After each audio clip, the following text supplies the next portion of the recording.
Leitura direta do Novo Testamento, com texto, capítulo por capítulo, sem comentários. Mateus 13. Tendo Jesus saído de casa naquele dia, estava sentado junto ao mar. E ajuntou-se muita gente ao pé dele, de sorte que, entrando no barco, se assentou e toda a multidão estava em pé na praia. Falou-lhes muitas coisas por parábolas, dizendo: Eis que o semeador saiu a semear. E quando semeava, uma parte da semente caiu ao pé do caminho, e vieram as aves e comeram-na. A outra parte caiu em pedregais, onde não havia terra bastante, e logo nasceu, porque não tinha terra funda. Mas vindo o sol, queimou-se e secou-se, porque não tinha raiz. E outro caiu entre os espinhos, e os espinhos cresceram e sufocaram-na. E outro caiu em boa terra, e deu fruto, um a 100, outro a 60, e outro a 30. Quem tem ouvidos para ouvir, que ouça. E, acercando-se dele os seus discípulos, disseram-lhe: Por que lhe falas por parábolas? Ele respondendo disse-lhes: Porque a vós é dado conhecer os mistérios do reino dos céus, mas a eles não lhes é dado. Porque aquele que tem se dará e terá em abundância, mas aquele que não tem, até aquilo que tem lhe será tirado. Por isso lhes falo por parábolas, porque eles vendo não veem, ouvindo não ouvem, nem compreendem.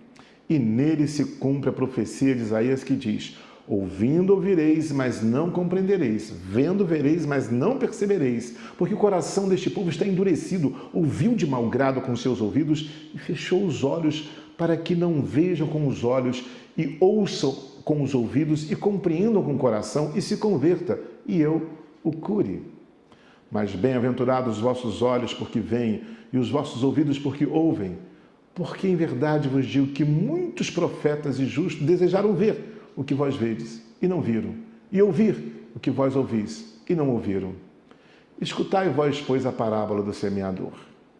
Ouvindo alguém a palavra do reino e não entendendo, vem o maligno e arrebata o que foi semeado no seu coração. Este é o que foi semeado ao pé do caminho. Porém, o que foi semeado em pedregais é o que ouve a palavra e logo recebe com alegria, mas não tem raiz em si mesmo, antes é de pouca duração. E chegada a angústia e a perseguição por causa da palavra, logo se ofende. E o que foi semeado entre espinhos é o que ouve a palavra, mas os cuidados deste mundo e a sedução das riquezas sufocam a palavra e fica infrutífera. Mas o que foi semeado em boa terra é o que ouve e compreende a palavra e dá fruto, e um produz 100, outro 60 e outro 30. Propôs-lhes outra parábola, dizendo: O reino dos céus é semelhante a um homem que semeia boa semente no seu campo, mas, dormindo os homens, veio o seu inimigo e semeou o joio no meio do trigo e retirou-se.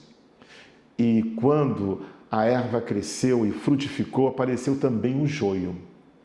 E os servos do pai de família, indo ter com ele, disseram-lhe: Senhor, não semeaste tu no teu campo boa semente? Por que tem então joio? E ele lhe disse: O inimigo é quem fez isso. E os servos lhe disseram: Queres, pois, que vamos arrancá-lo? Porém ele lhe disse: Não, para que ao colher o joio não arranqueis também o trigo com ele. Deixai crescer ambos juntos até a ceifa. E por ocasião da ceifa direis aos ceifeiros: Colhei primeiro o joio e atai-o em molhos para o queimar, mas o trigo ajuntai no meu celeiro. Outra parábola lhe propôs, dizendo: O reino dos céus é semelhante a um grão de mostarda que o homem, pegando dele, semeou no seu campo, o qual realmente é a menor de todas as sementes, mas crescendo é a maior das plantas, e fez-se uma árvore, de sorte que vêm as aves do céu e se aninham nos seus ramos. Outra parábola lhe propôs: O reino dos céus é semelhante ao fermento que uma mulher toma e introduz em 3 medidas de farinha, até que tudo seja levedado. Tudo isso disse Jesus por parábolas à multidão, e nada lhes falava sem parábola, para que se cumprisse o que fora dito pelo profeta, que disse: Abrirei em parábolas a boca, publicarei coisas ocultas desde a criação do mundo. Então, tendo despedido a multidão, foi Jesus para casa. E chegaram-se ao pé dele os seus discípulos, dizendo: Explica-nos a parábola do joio do campo. E ele respondendo disse-lhe: o que semeia a boa semente é o filho do homem. O campo é o mundo. A boa semente são os filhos do reino. E os joios são os filhos do maligno. O inimigo que semeou é o diabo.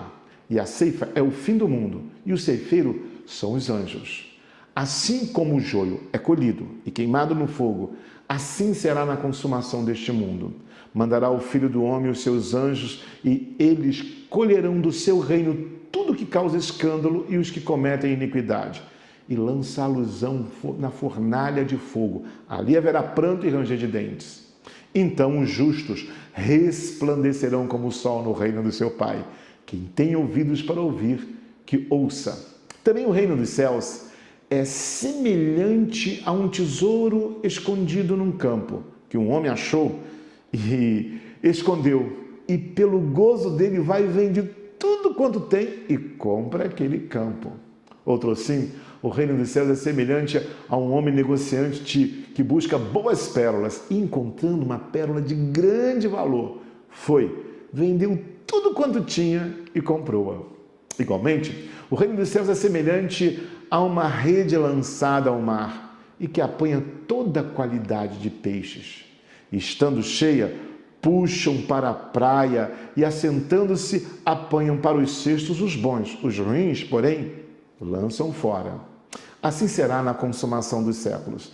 Virão os anjos e separarão os maus dentre os justos e lançá-lo na fornalha de fogo. Ali haverá pranto e ranger de dentes. E disse-lhe Jesus: entendeste todas essas coisas? Disseram-lhe: sim, Senhor. E ele lhe disse: por isso, todo escriba instruindo acerca do reino dos céus é semelhante a um pai de família que tira do seu tesouro coisas novas e velhas. E aconteceu que Jesus, concluindo essas parábolas, se retirou dali. E chegando-se à sua pátria, ensinava na sinagoga deles, de sorte que se maravilhavam e diziam: de onde veio a sabedoria e estas maravilhas? Não é este o filho do carpinteiro? E não se chama sua mãe Maria e seus irmãos Tiago, José e Simão e Judas? E não estão entre nós todas as suas irmãs? De onde lhe veio, pois, tudo isto? Escandalizavam-se nele. Jesus, porém, lhes disse: não há profeta sem honra, a não ser na sua pátria e na sua casa. E não fez ali muitas maravilhas por causa da incredulidade deles. Mateus, capítulo 13. Bom ter você na leitura do Novo Testamento. Até o próximo capítulo. Deus te abençoe rica e abundantemente.